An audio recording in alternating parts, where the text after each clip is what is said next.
आपल्या पिढीला पंडित डी के दातार हे सर्व परिचित असं व्यक्तिमत्व आहे. व्हायोलिन वादक, जगप्रसिद्ध व्हायोलिन वादक. त्यांच्या या सुनबाई, ज्येष्ठ सुनबाई आणि गोरेगावमध्ये डॉक्टर सुधा दातार, डी केच्या मिसेस, ह्या सर्व परिचित आहेत. असं गमतीनं म्हटलं जातं की गोरेगावच्या 2 पिढ्या यशोदा हॉस्पिटलमध्ये जन्मल्या. त्यामुळे सुधाताई दातार हे व्यक्तिमत्व पण तितकंच प्रसिद्ध आहे. हे सांगण्याचा उद्देश असा की एका कलाकाराच्या घरात जरी वेगवेगळे व्यवसाय करणारे लोक असले तरी ते एकमेकांना पूरक कसे होतात आपण पुढे नंतर काही मुद्द्यांवर बोलणार आहोत. कारण डी के दातार स्वतः संगीत क्षेत्रात रमलेले आणि सुधाताई डॉक्टर आणि गायनेक आहेत त्या, त्यामुळे हॉस्पिटलच्या व्यापारामध्ये गुंतलेल्या. अशा 2 वेगळ्या क्षेत्रामध्ये माहीर असताना दोघांचाही आपापलं कार्यक्षेत्र वेगळं असून सुद्धा एकमेकांना सपोर्ट करत त्यांनी किती छान सहजीवन अनुभवलं हे आपल्याला पुस्तकामध्ये पुढे कळणारच आहे.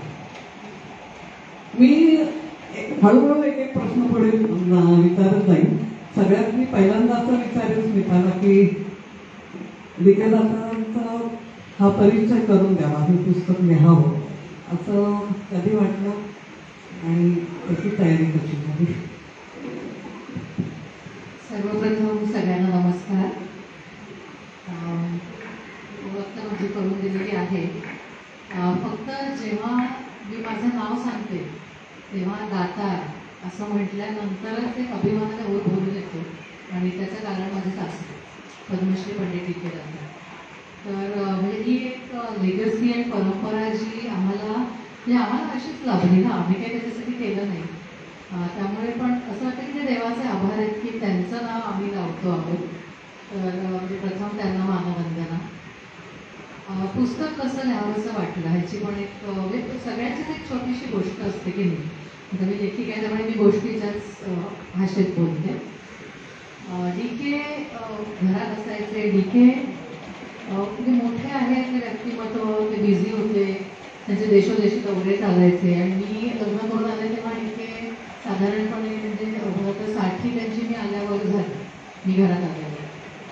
पण तेव्हा ते अतिशयच ॲक्टिव्ह होते. त्यामुळे मी त्यांचं सगळं जे आयुष्य बघत होते ते सारखे दौरे, रियाज, माणसाने आमचं घर भरलेलं असायचं, कारण शिष्य घरीच राहायचे. आणि मी खूप स्वतः बिझी होते कारण आम्ही सगळे डॉक्टर, ते एकटेच कलाकार. त्यामुळे जेवणाच्या टेबलावर सुद्धा ज्या गमती व्हायच्या, म्हणजे आम्ही नकळत रक्त, फायब्रॉईड, ॲबॉर्शन असं काहीतरी बोलायला लागायचं. आणि ते बिचारे एकटेच कलाकार म्हणजे शिष्य तुम्ही किती घाणेरडं सगळं बोलत असता, जरा माझा विचार करा. आम्ही परत सॉरी आम्ही पुन्हा मूळ पदावर यायचो. तर असं एक साधारण घरातलं वातावरण असायचं. आणि असे दिवस जात होते.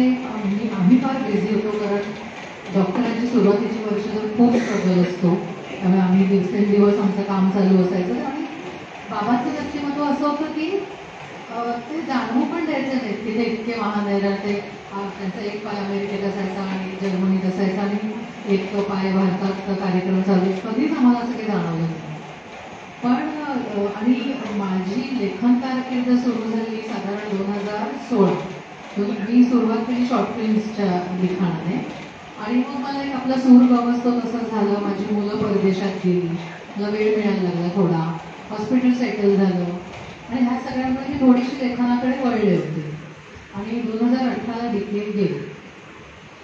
के गेले तेव्हा अख्खं गोरेगाव लोटलं होतं आणि एक उत्स्फूर्त बंद पाळला गेला गोरेगावात. कोणीच कोणाला काही सांगितलं नव्हतं, पण प्रत्येक दुकान बंद झालं आणि लोक सगळे रस्त्यावर अतिशय शांतपणे, दुतर्फा गर्दी आणि मधून ते सजवलेला फुलांचा ट्रक जातोय कारण त्यांना शासकीय इतमामाने त्यांचे अंत्यसंस्कार झालेले.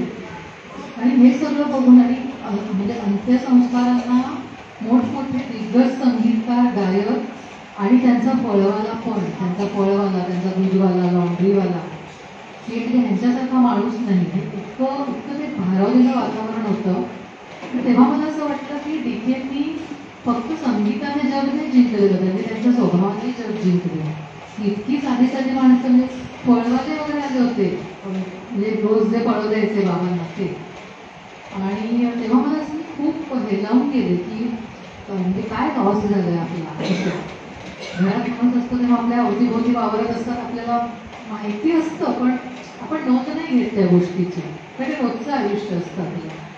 त्या क्षणी मी खूप हल्ले आतून की मी लेखिका म्हणून थोडी स्थिरस्थावत झाले होते आणि मी त्यांच्यावर एक शब्दही कधी केला नाही. एवढं मोठं व्यक्तिमत्व माझ्या अवतीभोवती होतं आणि मी अक्षरशः रडत रडत एक लेख लिहिला, म्हणजे कुठे छापायचा म्हणून नाही, माझे मी विचार केले. ते त्यांच्या कोणीतरी शिष्य होते, ते सगळे आमच्या घरीच होते सगळेजण. त्यांनी ते पाहिलं आणि त्यांनी तो मठाला पाठवला आणि मठामध्ये तो लेख छापून आला होता अगदी चौथ्या दिवशी, तिथे गेले त्याच्या चौथ्या दिवशी. आणि मला प्रचंड फोन यायला लागले की हे इतकं सुंदर आहे की आम्ही चित्रपट पाहिला असं मला वाटलं त्या एवढ्याशा लेखामध्ये. अर्धा पान लेख होता तो, आणि तुम्ही डीकेंची जीवनगाथा द्या असं सगळ्यांकडनं यायला लागलं. पहिला तो भर ओसरल्यानंतर मला असं वाटलं की लिहा म्हणजे आता काय लिहा, कुठून कोण सांगणार मला काय सगळं. मी सगळे जे अनुभव असतात त्या माणसाच्या आयुष्यातले हे मला कोण सांगणार. आणि खूपच मला आग्रह व्हायला लागला की तुम्ही लिहिलंच पाहिजे असं. मग मी शोधायला लागले सगळं, काही रेफरन्सेस, खूप कात्रणं वाचली जी आम्ही कधीच पाहिली नव्हती आधी.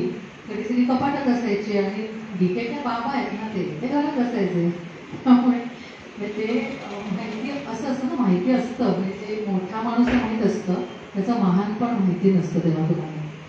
आणि असं तो माझा प्रवास सुरू झाला. व त्यांचे काही शिष्य समोर आले, त्यांनी मला काही आठवणी सांगितल्या. म्हणजे बराच प्रवास केला की जिथे जिथे डीके गेले होते तिथे तिथे मी गेलेल्या लोकांना बोलतं केलं आणि हे पुस्तक जन्माला आलं. पुढे कार्यक्रम हवेत, पैसे हवेत, म्हणजे पदार्थ पैसे ते खर्च करून जायचे. म्हणजे अशी एक छोटासा किस्सा सांगते. कुमार गंधर्वांनी त्यांना देवासला बोलवलं. कुमारचे त्यांना धाकटा भाऊ मानायचे. देवासला कार्यक्रम होता म्हणून ही सगळी टीम निघाली. एक त्यांची सवय अशी होती की आयोजकांनी आपल्याला जरी काही दिलं नाही तरी आपण आपलं सगळं घेतो. म्हणजे त्यांचे घेऊन जायचे, म्हणजे किती घेऊन जायचे की मुंबईतले जेव्हा किंवा शहरातले असायचे तेव्हा घरून चहा आणि सँडविच पण घरून जायचे की त्यांना बिन साखरेचा चहा लागायचा. मग तो आयोजकांना आणायला पळापळ करावी लागेल की नाही, मग तो मीच घेऊन येतो. त्यामुळे म्हणजे इतका विचार त्याच्या मागे की मी आयोजकांना त्रास देणार नाही की तो चहा बिन साखरेचा तोही त्यांच्याबरोबर असायचा. ते फार तेलकट आणि बाहेरचं खायचे नाही, मग ते सँडविच त्यांच्याबरोबर असायचं. पण ते त्यांना मागायचे नाहीत की मला बिन तेलाचा आता काहीतरी अरेंज करा. म्हणजे इतकं लहान लहान गोष्ट. दुसरी गोष्ट वाद्यांवर प्रेम. कारण मी म्हटलं तसं की त्यांचा देवच म्युझिक होता, संगीत हाच देव होता त्यांचा. आणि देवासला निघाले होते सगळे आणि काहीतरी रिझर्वेशनमध्ये गडबड झाली. ते नेहमी कुपे बुक करायचे, म्हणजे सगळे वाद्य सगळे ते एका कुपेतनं जायचे. काहीतरी गडबड झाली रिझर्वेशनमध्ये आणि बर्थ मिळाला नाही. तो जो बर्थ असतो तो एक होता ह्यांचा, डीकेचा बर्थ होता, पण ते नेहमी 2 बर्थ बुक करायचे. कोणासाठी असेल सांगा बरं? वाद्यांसाठी. एकावर तंबोरा आणि व्हायोलिन झोपायचे, एकावर डीके झोपायचे. आणि त्या बर्थचे पैसे त्या आयोजकांकडनं घ्यायचे नाहीत, ते सांगायचे की मी एकटाच. कारण म्हणजे त्यांनी काही वेळा ते घ्यायचे नाहीत पैसे प्रवासाचे, तर त्यातले एसीतून जायचे. आयोजक म्हणजे आम्ही जनरल क्लासचं देतो तर ते म्हणायचं नको, मग मी माझं येईल, पण आपला भार नाही कोणावर पडू द्यायचा. तर देवाचा जाताना एकच बर्थ मिळाला, तर त्या डीकेंनी त्याच्यावर तंबोऱ्याला आणि व्हायोलिनला झोपवलं आणि स्वतः बसून प्रवास केला देवासोबत. पण त्यांनी त्या वाद्यांना खाली पण ठेवलं. ते खाली पण ठेवू शकत होते ना वाद्य. त्या वाद्य त्यांनी कधीही जमिनीवर ठेवली नाही. म्हणजे ती देव आहे असा जेव्हा माणूस असतो तेव्हा तो मोठा होतो की ही कलेवर श्रद्धा आणि ही साधना त्यांनी केली आयुष्यभर. त्यामुळे मला नेहमी असं वाटतं की हे पुस्तक आत्ताच्या कलाकारांनी वाचलं पाहिजे, जे फक्त आपण टी व्हीवर समजलो की ते अर्ध्या रंगोंडाने पिवळे होतात, पण त्याच्यामागे रियाज काय, परिश्रम काय हे त्यांना माहीत नसतं.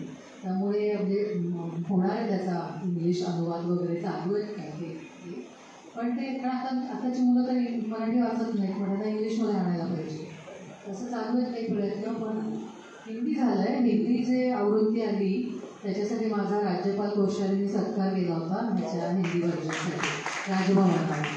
पण अर्थात तो सत्कार डिकेचा होता असं मी समजते, कारण एवढं चांगलं माझ्या हातून लिहिलं गेलं म्हणून तो झालेला सत्कार होता. मी मोठी नाही आहे, ते मोठे, तो त्यांच्यासाठी होता तो सत्कार.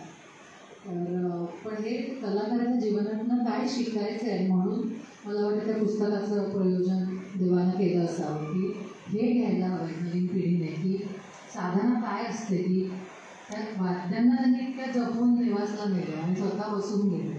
असं असतं. एकच शेवटचा मुद्दा सांगते. त्यांची जशी गुरुभक्ती होती की अतिशय निष्ठेने गुरुवरती प्रेम आणि निष्ठा आणि ते त्याप्रमाणे शिकले वागले, तसे त्यांचे जे शिष्य तयार झाले त्या सगळ्यांच्या मनामध्ये डिकेबद्दल तोच आदर आहे. आणि एक यशस्वी गुरु म्हणून पण त्यांनी खूप खूप केलं.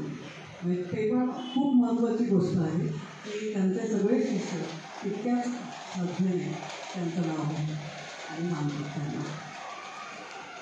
आपण ह्या पुस्तकाबद्दल खूप छान सगळं बोलणं झालेलं आहे. तर आपण दुसऱ्या पुस्तकाकडे जाऊया. लहानपणी पण त्यांच्या घरात आल्यावर मी ते माझं ते सा लावणं सुद्धा मी आपलं आचव्य म्हणून घेऊन टाकलं होतं, कारण आपण काही एवढ्या मोठ्या संगीतकारांसमोर गाऊ नाही शकत हे माहिती होतं. माझं काही रियाजही नव्हता, त्यामुळे गाण्याशी माझा काही फार संबंध नव्हता. पण त्यांचं जे व्हॉल्यूम आणि ती माधुरी मला त्या पुस्तकात उतरवायची होती. त्यांचे जितके मधुर होते, ते जितके सारस होते, तितकं त्या पुस्तकात रिफ्लेक्ट व्हायला हवं होतं मला. तर हे माझं मीच ठरवलेलं की त्यांचं व्यक्तिमत्व त्यात उतरलं पाहिजे.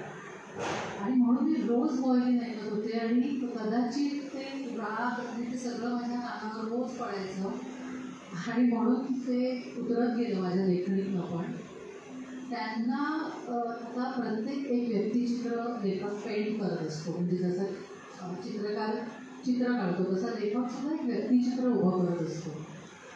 त्याच्यामध्ये मी त्यांच्या अगदी लहानपणापासून त्यांना ज्यांनी पाहिलं आहे अशांच्या, अर्थात ते लहान असतानाची माणसं नंतर गेलेली होती, पण काही आठवणी असतात त्यांच्या भाच्या पुतण्या ज्या त्यांच्याबरोबर राहिलेल्या होत्या, अशा सगळ्यांकडून मी खूप मुलाखती घेतल्या आणि त्यातून मला ते सापडत गेले की हे कसे घडले. म्हणजे त्यांचं 5व्या वर्षी त्यांचे वडील गेले. 5 वर्षाचा मुलगा, त्याला कळत पण नाही की त्याला वडिलांचा चेहराच आठवायचा नाही.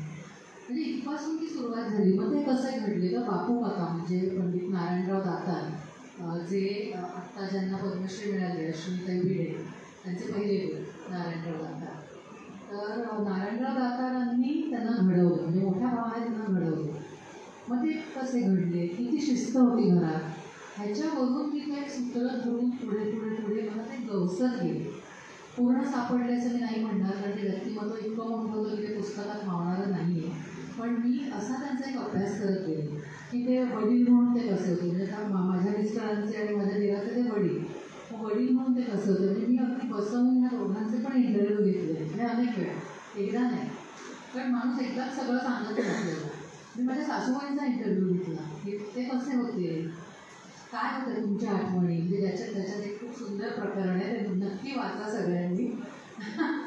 त्यांची लव्ह स्टोरी कशी घडली त्याचं एक खूप सुंदर वर्णन आहे त्याच्यामध्ये.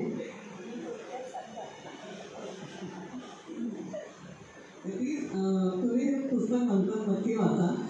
त्याच्यात एक त्याची ओळख कशी झाली हा जो एक प्रकरण रंगवलेलो स्मिताने. कारण सुधाताई व्हायोलिन शिकायचा त्यांच्याकडे, त्या शिष्या त्यांच्या. कारण मला पण आधी डिकेनंतर व्हायोलिन वाजवता हे छान माहीत होतं कलाकार म्हणून. मग मला वाटतं त्यांच्या घरात एवढे सगळे ऑफर असेल असं वाटायचं. पण मग नंतर जशा माहिती एक मिळत गेली तर सुधाताई आगाशे या केरीला असताना पुलंनी त्यांचं व्हायोलिन वाजन ऐकलं. म्हणजे त्याच्या काय हाऊस म्हणून वाजवत होतं तेव्हा. आणि पुलंनी सांगितलं की त्यांच्याकडे जा शिकायला म्हणून. आणि त्यांनी एवढा पाठपुरावा केला त्याचा की सुधाताई गेल्या का, आणि मग हे नको म्हणत होते, मी काही शिकवत नाही. आणि मग ते मागे लागून त्यांनी ती जोडी जमवली अक्षरशः. आणि त्यांना मलिकेंना घ्यायला लावली ती शिकवणी सुधाताईची. आणि मग हळूहळू पुढे अतिशय सुंदर प्रकरण स्मिताने लिहिलेलं आहे ते. आणि लग्नाच्या वेळेला फुलं आले होते तेव्हा म्हणाला, अरे ही शिकवणी मी तुला घ्यायला सांगितली नव्हती. मला अत्यंत आवडतं प्रकरण आहे त्यातलं. सगळ्यांचं ते आवडतं प्रकरण आहे खूप. जे जे वाचतात ते सगळे मला नक्की सांगतात त्याचं माझं खूप ते असं. पण त्या प्रकरणाची गंमत सांगते मी की म्हणजे मी माहिती कशी गोळा केली मग माझं त्यात काय घातलं.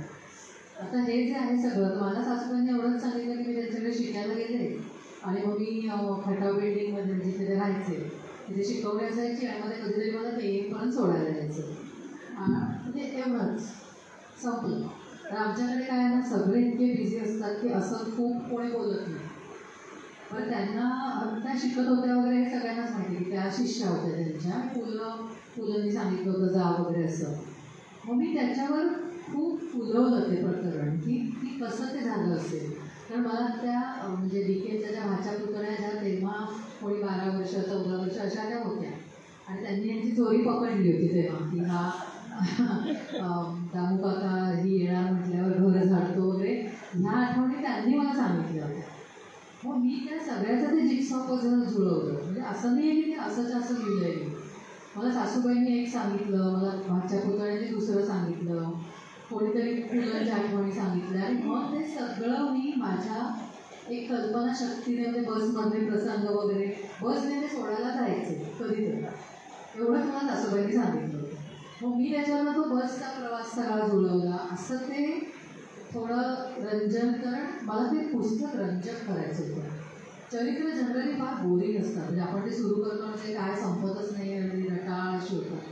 मग तसं ते नव्हतं करायचं कारण की वाचलं गेलं पाहिजे. आपण लिहितो ते वाचलं गेलं पाहिजे. म्हणजे हे सूत्र मी माझ्या सगळ्याच लेखनात पाळते की ते रंजक असलं पाहिजे. तर ते लोक वाचतील ना. ते रंजक नसलं तर कोण वाचेल. तर त्यामुळे मी त्याला मग अतिशय हळव्या शेड्स देऊन तो सगळा प्रसंग फुलवला आहे. आणि माझ्या सासूबाई कॉफी पितात त्याच्या हापीतून. त्याच्यावरून मी ते नेस्कॅफे आणि त्याचं ते सगळं जे घातलं आहे त्याच्यामध्ये ते सगळं ते मी रंगवलं आहे की हे गिरगावातून दादरपर्यंत जाताना कसे जात असतील. त्या बसमधून कुठला रूट दिसत असेल मला कोणी नव्हतं सांगितलं काय त्यांनी पाहिलं बसमधून. पण मी माझ्या कल्पनाशक्तीने तो सगळा प्रसंग रंगवला आहे आणि म्हणजे तो खऱ्यावरच बेतलेला आहे. पण लेखक म्हणून मी त्याच्यात ती रंजकता आणली आहे. ते सगळ्यांना फारच तो आवडतं ते प्रकरण. तर हा परत गोईंग बॅक टू की मी त्यांचं व्यक्तिमत्व कसं फुलवलं. तर अशा आठवणी अशा ह्या छोट्या छोट्या आठवणी मला मिळत गेल्या आणि तिथे अशा एका कुपीत साठवून ठेवा ना अशा सगळ्या ते साठवत होते की ह्या कुठेतरी मला आता ते क्रिएट करायचे. मला सगळं मिळालं आहे पण मला त्यातनं आता ते रंग भरायचे. असं नाही की हे असेच असे मला प्रसंग कोणी सांगितले. मग कोणी सांगितलं की ते बी आर देवधरांकडे शिकायला त्या देवधर स्कूल ऑफ आर्ट्सचं ते शिकायला जायचं. मग कोणी सांगितलं ते विघ्नेश्वर शास्त्रीकडे अगदी लहान वयापासून जायचे. तेव्हा मी हे सगळं पण हे सांगणार मला ते स्वतःच नव्हते तेव्हा. आणि मग घरात ते कसे वागायचे तर अत्यंत शिस्तप्रिय. म्हणजे ते 5ला उठायचेच. काहीही करा ते 5ला उठायचे. पहिला चहा ते स्वतःच बनवायचे. आमच्याकडे अशा मदतनीस ताया वगैरे असायच्या करून. पण त्यांना तेव्हाचा चहा कोणीही करून दिलेला आवडायचा नाही. ते स्वतः चहा करायचे. स्वतः चहा झाला की त्याचा व्यायाम असायचा आणि ते जाईपर्यंत व्यायाम करत होते. वयाच्या 86व्या वर्षापर्यंत ते योगासनं आणि दंडबैठका घालत होते.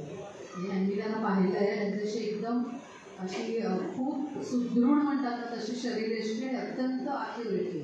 असं कुठे पोट सुटलं आहे असं नाही. एकदम प्रमाणबद्ध रेग्युलर व्यायाम रेग्युलर रोज 1 तास वॉक.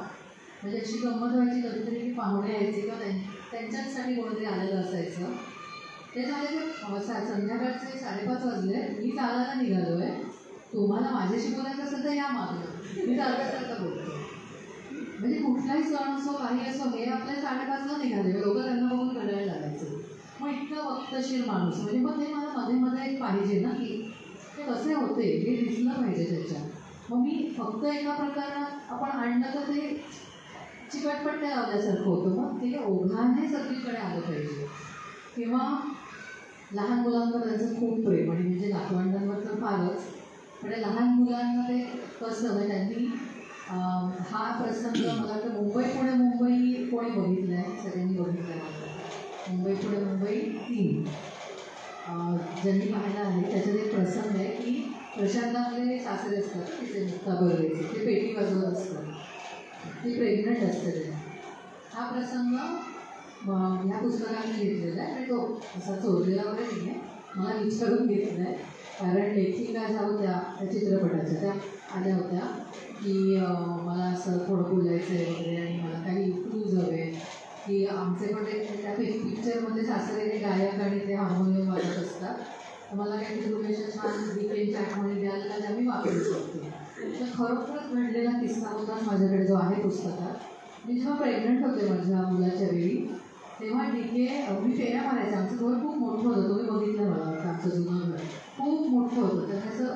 एकदम चालायला असं खूप मिळायचं त्याच्यात आणि मी फेऱ्या मारायचे मी प्रेग्नंट होते आणि ते आपले तर त्यांना कोणी काही सांगितलेलं नाही ते व्हायोलिन वाजवत तेवढा अर्धा तास माझ्या मागे फिरायचे म्हणजे मी पुढे पुढे चालते आणि ते मागे मागे व्हायोलिन वाजवत चालत आहेत एवढा दिग्गज कलाकार की ज्याला तिकीटं लावून लोकांना तिकीटं मिळत नाहीत त्यांच्या कार्यक्रमाची जे देश परदेशात त्यांचे दौरे व्हायचे तेव्हा तो एक इतका महान कलाकार त्या माझ्या पोटातल्या बाळाला व्हायोलिनचे संस्कार व्हावेत संगीताचे म्हणून ते रोज माझ्या मागे अर्धा तास चालायचे आणि अशी आमची ती अशी वरात असायची मी चालते माझ्या मागे मागे व्हायोलिन घेऊन चालते काय प्रसंग आहे हा किती सुंदर आहे हा प्रसंग की एवढा मोठा कलाकार त्या पोटातल्या जीवावर संस्कार व्हावेत संगीताचे म्हणून ते असं व्हायोलिन वाजवत फिरायचे माझ्या मागे कारण आम्हाला तेवढाच वेळ असायचा कारण मी दवाखान्यात असायचे दिवसभर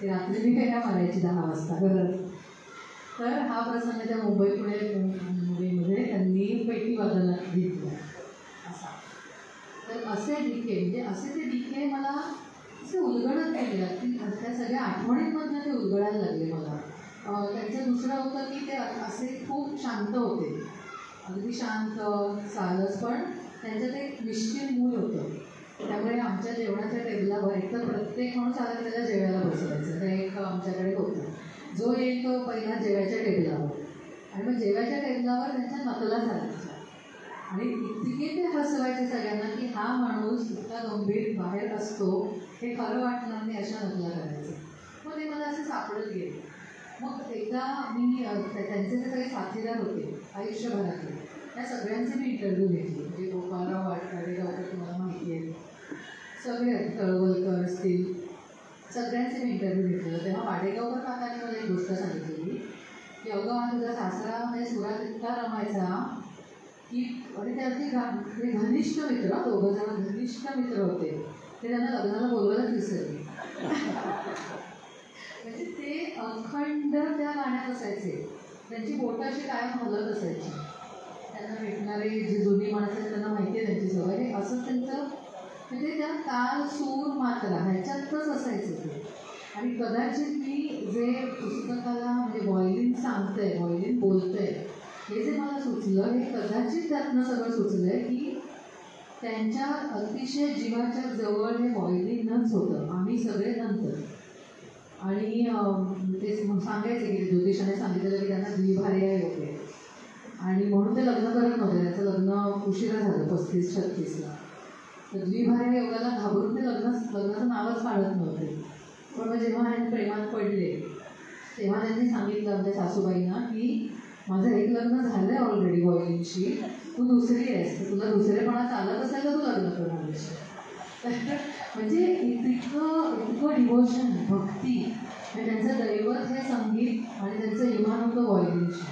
आणि म्हणून मी असं म्हटलं की ही गोष्ट त्यांचंच व्हायोलिन जे त्यांच्या हृदयाजवळ त्यांनी अखंड धरलं होतं तेच सांगू शकतं मग मी हे असं सगळं जिक्सॉ पझल एकत्र करून मला DK सापडत गेले की DK असे होते DK असे होते DK असं करत होते इतकं छान छोटं म्हणजे आम्ही जेवायला गेलो ना की त्या हॉटेलच्या वेटरशी गप्पा मारत बसायचं का तर त्याच्याशी कोण बोलत असेल दिवसभर हा विचार त्याच्या पाठी म्हणजे इतकी कळकळ त्यांना की आपण सगळे मस्त खाणार पिणार तो बिचारा वाढणार हा मुलगा कुठून आला असेल मग त्याच्या भाषेत त्यांना बऱ्याच भाषा येत होत्या मग कलकत्त्याचं आहे मग ते लगेच बंगालीत सुरू करायचं की तू कुठून आलास काय करतोस तुझे आईवडील कुठे आहे म्हणजे आम्ही सगळे जेवतो आणि तिथे त्याच्याबरोबर गप्पा मारतात असं. म्हणजे माणूस असा असतो, एक कलाकार, एक मनस्वी कलाकार होते ते, डिवोशन होतं त्यांचं, पण ते माणूस म्हणून पण फार स्वच्छ होते. आणि ते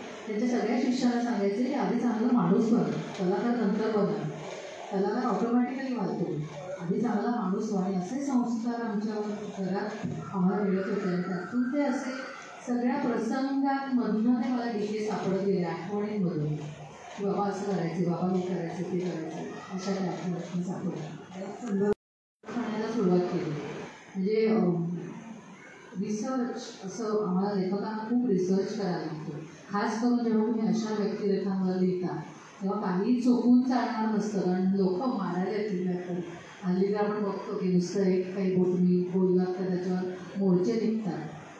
त्याच्यामुळे मी ते डीप करत गेले की तिथे काय होतं काय नाही.